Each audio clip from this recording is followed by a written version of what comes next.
Hi, everybody. George Chamberlain here, watching your dollars on this Thursday morning. Here it is, the 15th of September, halfway through the month already.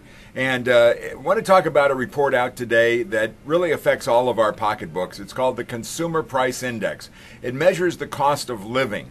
I think that's really a good term, cost of living. How much does it cost us to live? And the number of different things. The CPI, the Consumer Price Index, is a basket of about 17 different items that include obviously food and energy, the cost of buying, living in a house and paying a mortgage or paying rent, and a number of other things as well. And it's this CPI that is used to determine cost of living adjustments on Social Security benefits and things like that. I want to show you a chart here. It's not the most recent one, but it does the job. And I apologize that the lines are fairly similar. But the most volatile line, the one that makes the biggest swings up and down here, that's the overall Consumer Price Index of all the things that are involved.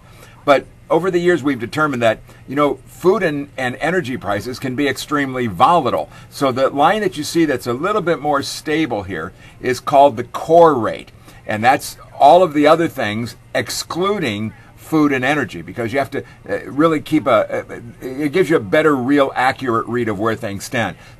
Government walkies like Ben Bernanke and who was the other guy, Alan Greenspan, they like to look at the core rate because it's more stable. You can see that pretty much the overall rate swings a lot more, but the core rate remains more consistent.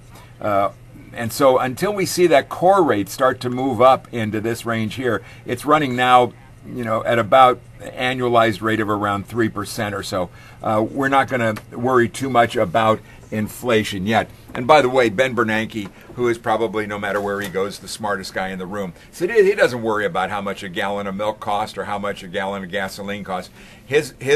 His concern is, when are we going to see wage inflation? And most of us would like to see wage inflation. There hasn't been any for a long time, and Bernanke doesn't believe there will be any for a long time. Sorry to be the bearer of bad news. Watching your dollars, I'm George Chamberlain. Have a good one.